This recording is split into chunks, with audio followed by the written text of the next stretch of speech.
здесь точно, я не мог ошибиться.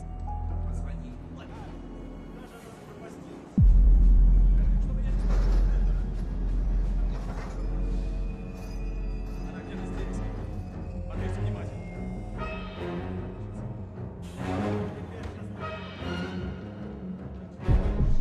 Поехали! Запрыгивайте!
Di Nanjing, China, hiduplah seorang gadis kecil bernama Mei. Dia adalah anak yang sangat jenius dalam bidang matematika yang mampu menyelesaikan soal-soal rumit hanya di dalam kepalanya. Tak hanya itu saja, Mei juga memiliki daya ingat yang sangat luar biasa. Setiap angka yang pernah ia lihat sebelumnya selalu melekat dalam ingatannya. Suatu hari saat Mei berjalan pulang bersama teman-temannya, tiba-tiba sekelompok pria muncul dan menculiknya.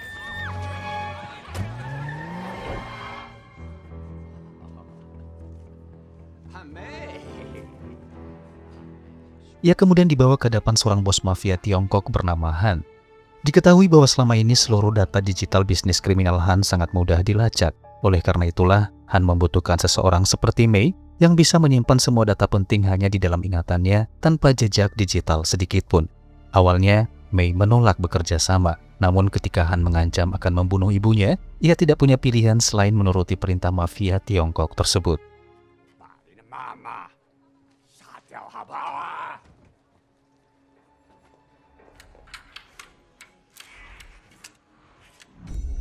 Di bawah pengawasan anak buah kepercayaannya bernama Cheng, Mei dibawa ke New York dengan memalsukan identitasnya sebagai putrinya Cheng.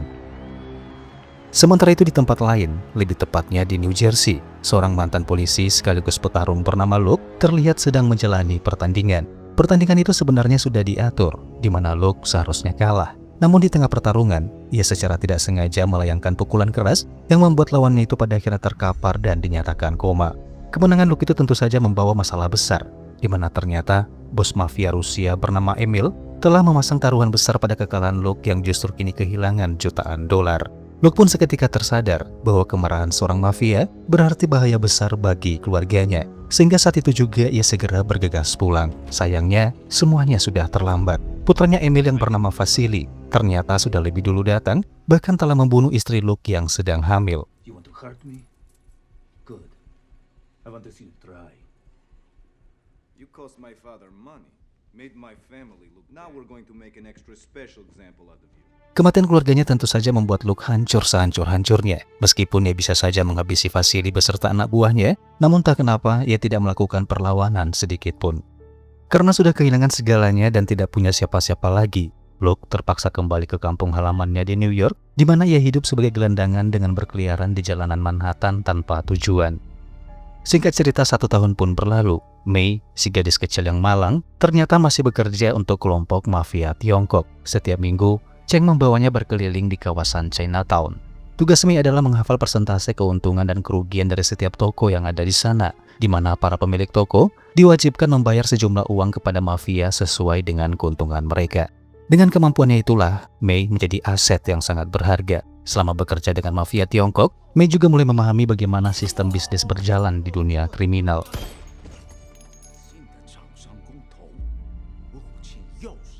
Sementara itu, Luke kini tinggal di sebuah penampungan para gelandangan. Suatu malam, ia bertemu dengan seorang pria gelandangan tanpa sepatu dengan kondisi kakinya yang sudah terinfeksi parah. Melihat hal itu, Luke tentu saja merasa kasihan, sehingga dengan ikhlas, ia pun memberikan sepatunya kepada pria itu. Namun keesokan harinya saat terbangun, Luke menemukan pria itu sudah tewas dengan leher tergorok dan sepatunya yang sudah dicuri.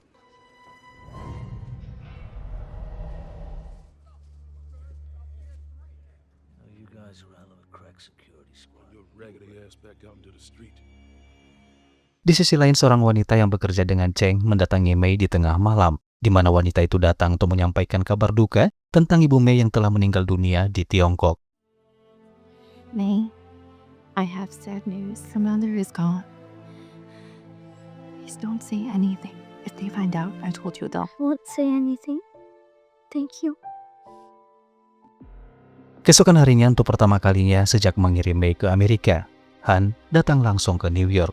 Ia membawa selembar kertas berisi rangkaian angka. Mei diminta untuk menghafal angka-angka tersebut, dan ia pun berhasil melakukannya hanya dalam waktu kurang dari 10 detik. Angka-angka itu sepertinya sangat penting dan rahasia. Terbukti, Han langsung membakar kertas itu hingga menjadi abu, karena kini hanya Mei satu-satunya yang mengetahui angka-angka tersebut. Setelah itu, Cheng membawa Mei ke lokasi berikutnya. Ia diberitahu bahwa nanti ia harus menghafal rangkaian angka kedua, dan semuanya pun berjalan sesuai dengan rencana. Namun tiba-tiba mereka diserang oleh sekelompok gangster, suruhan Emil sang mafia Rusia, sekaligus orang yang sama yang telah membunuh istrinya Luke. Mereka juga mengincar Mei karena angka yang sudah dihafalnya.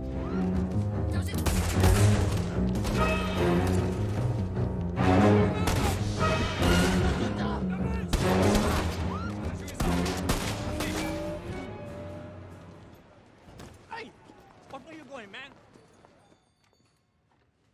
455. Doesn't have any money. This guy giving you trouble. Di tempat lain, Luke sedang mengalami hari yang buruk. Uang sarapannya dicuri oleh orang tak dikenal. Saat mencoba membeli sesuatu, ia tidak sengaja bertemu dengan mantan rekannya di kepolisian. Polisi yang mengenalinya itu langsung membawanya ke sebuah gedung kosong bersama beberapa polisi lainnya. Diketahui bahwa dulu, Luke pernah membongkar praktik korup mereka yang bekerja sama dengan gangster lokal. Dan hal itulah yang membuat mereka sangat membencinya. Tanpa basa-basi, mereka memukuli dan menghina Luke, namun tak kenapa Luke tidak membalas dan tidak melawan. She taping, Luke. Mom! You were one of us, Luke. We were a team. Sampai akhirnya salah seorang polisi memberinya sepucuk pistol dan menyuruhnya agar mengakhiri hidupnya sendiri, namun Luke mengabaikannya dengan segera pergi meninggalkan mereka. Why don't you just end it? What are you waiting? Di saat yang sama, Mei dibawa ke markas mafia Rusia untuk menemui Emil yang langsung menanyakan angka yang telah dihafalnya. Namun karena Mei tetap bungkam, Emil mengancam akan menghabisi si wanita yang ternyata bernama Cheng Cheng, yaitu wanita sebelumnya yang memberitahu kabar kematian ibunya Mei. 没，我跟他们讲他们想知道的事情，他们就给我一把一把的钱。你要是这么做，他们也会帮助你的。你真是个笨女人， In English. 你不知道生意，你给他们要的东西，现在他们要杀了你。 She won't tell me anymore. My father is a patient man. I am not. Tak lama kemudian, seorang polisi korup bernama Kapten Wolf sedang dalam perjalanan menuju markas mafia Rusia bersama anak buahnya untuk melakukan penangkapan terhadap Emil dan antek-anteknya. Namun bukan demi hukum, melainkan menjalankan perintah dari Han, yaitu bos mafia Tiongkok yang telah menyuapnya. Tell him what he wants to know, or I'll do it. NYPD, open the door! What the hell? Open the door or we come in by force! Bullshit, Blue! You come in here, you go on feet first, I swear on my mother! We have a deal. Get the girl. Alive if you can, dead if you can't. Hold on, I got an incoming call. Hey, Emil, what's up? Back your men off, Wolf. Whatever the Chinese offer to you, I'll up it by 5%. Melihat situasi itu, Emil langsung menawarkan uang 2 kali lebih besar kepada Wolf, menyuruhnya agar menarik kembali pasukannya dan membiarkan operasinya tetap berjalan. Tergiur dengan kesepakatan tersebut, Wolf pun menerima tawaran tersebut dan segera menarik mundur pasukannya. All right, Emil, your offer's good. I'm gonna call my guys off, but only because I like you better.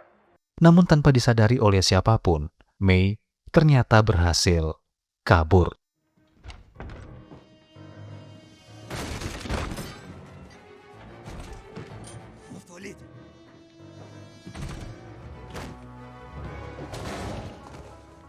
I offer you a truce until we find her. Trust me, if the Chinese find her first, that will be a thing you regret as long as you live. She's heading for subway. 你这个不动脑筋的笨蛋！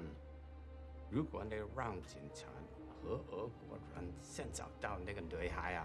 Mei akhirnya tiba di sebuah stasiun kereta api, bertepatan di saat Luke juga berada di sana, di mana ia berdiri di tepi rel kereta untuk bersiap mengakhiri hidupnya.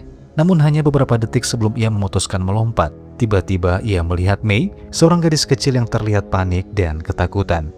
Rasa penasaran Luke pada akhirnya terjawab saat melihat gadis itu ternyata sedang diincar oleh gangster Rusia yang dulu membunuh istrinya, sehingga saat itulah ia mengurungkan niatnya untuk bundir dan memutuskan untuk menyelamatkan gadis tersebut.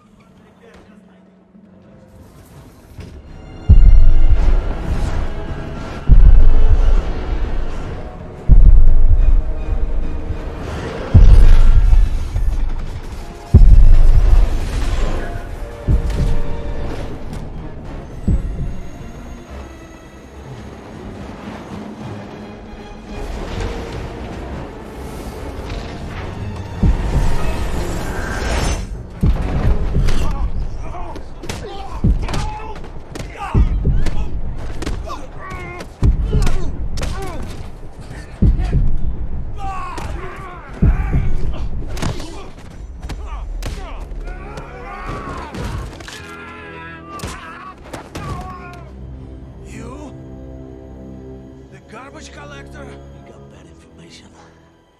I never collected garbage. I disposed of it.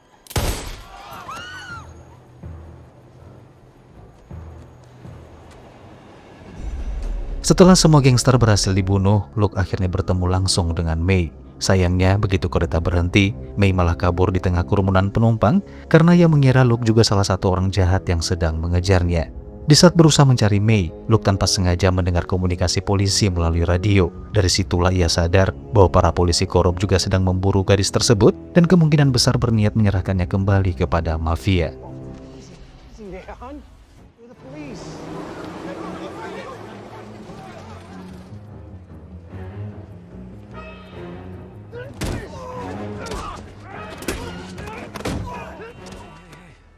not gonna hurt you.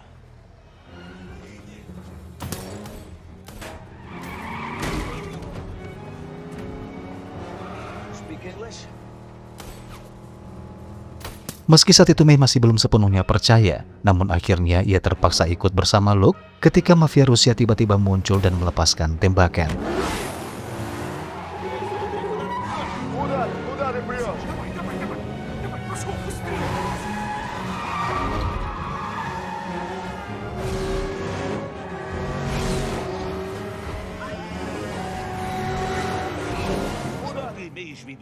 Шемяки или пацаны, еще учиться, ее тоже убей.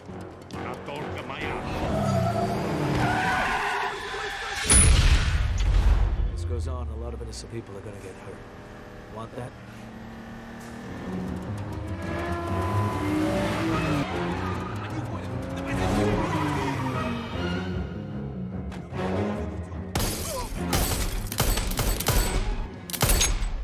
Setelah berhasil menghabisi para gangster Rusia yang mengejarnya, Luke lalu mengambil dompet milik para gangster tersebut dan membawa Mei ke sebuah hotel mewah untuk bersembunyi sementara waktu. Thank you, Mr. Ivanov. Thank you.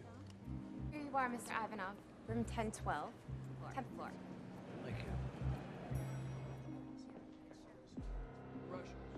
Sementara itu di kantor polisi, Kapten Wolf mendapat kabar bahwa Mei berhasil dibawa kabur oleh seorang pria bernama Luke. Mendengar hal itu tentu saja Kapten Wolf terlihat begitu sangat kaget. Pasalnya sejak Luke keluar dari kepolisian, Luke tidak pernah terlibat dalam urusan kriminal apapun. Saat sudah berada di kamar hotel, Mei perlahan mulai percaya bahwa Luke bukanlah sosok yang jahat. Ia akhirnya menceritakan tentang angka yang dihafalnya. Dan setelah mengetahui pola angka tersebut, Luke pun menyadari bahwa angka itu merupakan kode kombinasi yang biasa digunakan untuk membuka brankas. He told me a number, a very long number. So what about this number? It's a long, boring number. I can tell it to you. That wouldn't mean anything to me. It's a code, because they're not numbers. They're words. Right, left, or left, right. Old school. Combination to a safe. Sementara itu di tengah perjalanan, Cheng bersama anggotanya berhasil menemukan lokasi Mei melalui alat pelacak. Dan tanpa berlama-lama, mereka segera menyambangi hotel tersebut, mengancam karyawan hotel untuk segera memberitahu nomor kamar Luke dan gadis yang sedang mereka incar.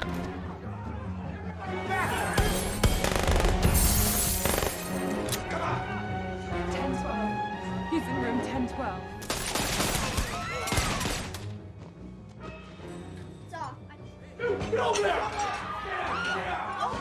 Doesn't need to be on. Write down the numbers. Just the ones with the 3 and the 7 in front of them. Quick. Almost there. If you see them downstairs, try not to kill the girl.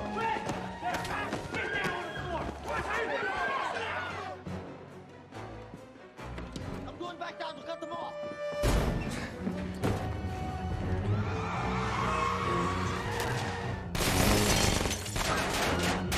Now let them in.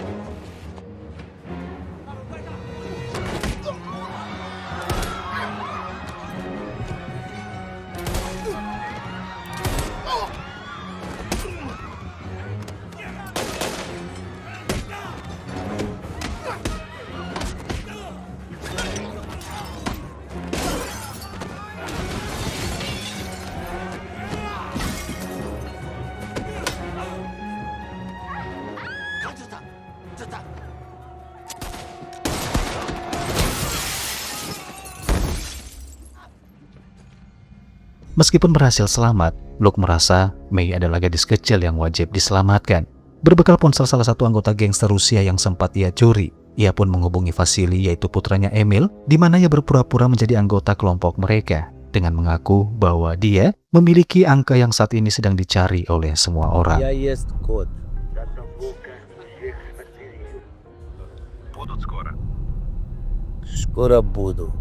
Di sisi lain, wali kota New York memanggil Kapten Wolf ke kantornya untuk membahas rentetan baku tembak yang terjadi di jalanan Manhattan sore tadi.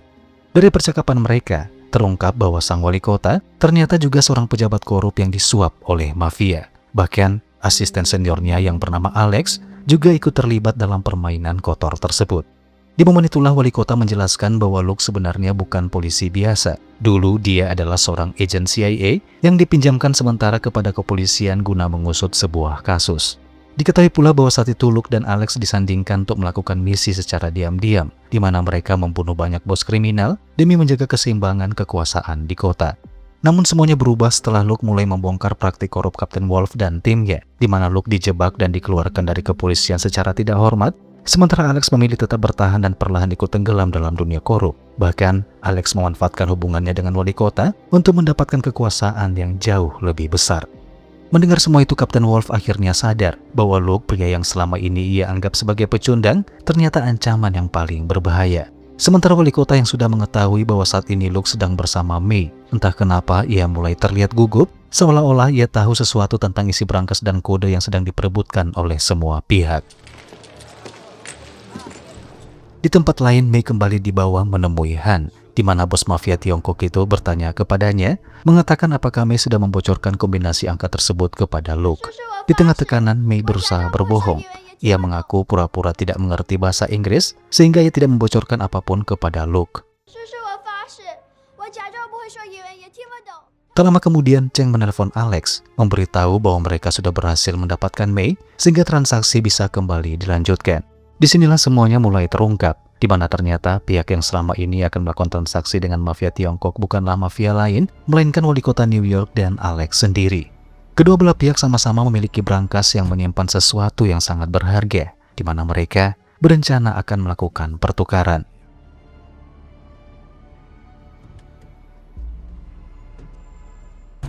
Sementara itu, Luke pada akhirnya tiba di kasino tempat Vasily menunggunya. Namun bukannya menyerahkan kode, Luke saat itu juga menghabisi anak buah Vasily hingga terjadi kekacauan dan kepanikan para pengunjung.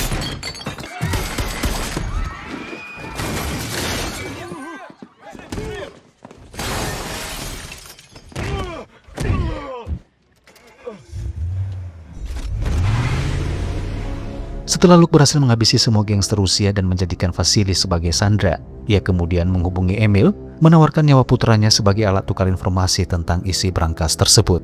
Demi menyelamatkan putranya, Emil pun terpaksa buka suara di mana ia mengungkapkan bahwa berangkas milik mafia Tiongkok berisi uang sebesar 30 juta dolar, sedangkan berangkas milik wali kota menyimpan sesuatu yang nilainya jauh lebih berharga daripada uang tersebut. Luke ini sadar bahwa satu-satunya cara untuk menyelamatkan Mei adalah merebut uang 30 juta dolar itu sebelum transaksi selesai dilakukan. Namun masalahnya, berangkas tersebut tersembunyi jauh di dalam wilayah Chinatown yang bahkan dijaga ketat oleh anggota mafia Tiongkok paling berbahaya. Luke sadar bahwa ia tidak mungkin melakukannya sendirian. Karena itulah, ia mendatangi mantan rekan-rekannya di kepolisian untuk meminta bantuan. Mereka pun setuju, namun tujuannya hanya untuk mengincar uang 30 juta dolar tersebut.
Akhirnya Luke dan polisi-polisi itu pun berhasil menemukan tempat penyimpanan berangkas. Namun tanpa mereka sadari, Luke sebenarnya hanya memanfaatkan mereka. Terbukti ia menghabisi polisi-polisi korup itu saat itu juga. Di antara semua polisi yang tewas, hanya Kapten Wolf yang dibiarkan hidup, di mana Luke sengaja menjadikannya sandera bersama Vasily. Setelah mengambil seluruh uang dari dalam berangkas, tanpa berlama-lama Luke segera beranjak pergi dari sana dan kemudian menyambangi kantor sang wali kota. Di tengah perjalanan, ia menelpon Alex dan menanyakan isi dari berangkas kedua. Awalnya Alex menolak memberitahu, bahkan hanya tertawa. Namun begitu mengetahui Luke memiliki uang 30 juta dolar tersebut, akhirnya ia tidak punya pilihan selain memberitahunya. Alex mengungkapkan bahwa berangkas kedua milik wali kota berisi sebuah cakram atau sekeping CD berisikan data rahasia, di mana di dalamnya terdapat informasi lengkap tentang seluruh sindikat kriminal di kota New York. Rencananya wali kota akan menjual data tersebut kepada mafia Tiongkok, mengambil uangnya, lalu membiarkan para gangster saling menghancurkan satu sama lain.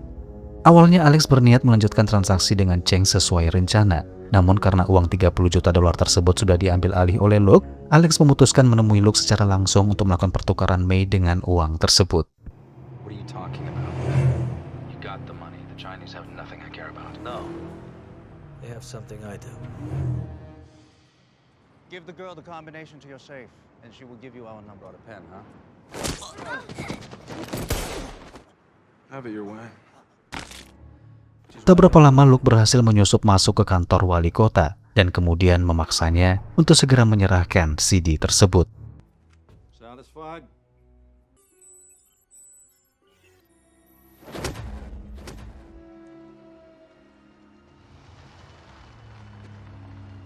Setelah memegang uang dan data rahasia yang sangat berharga yang dicari oleh semua orang, ia kemudian menemui Alex di sebuah lokasi yang sudah ditentukan.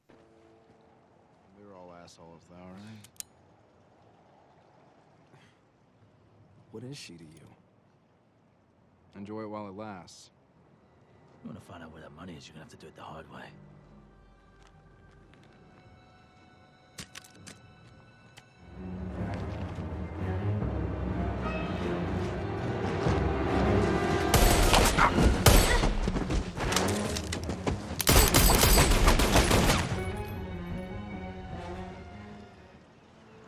Save me.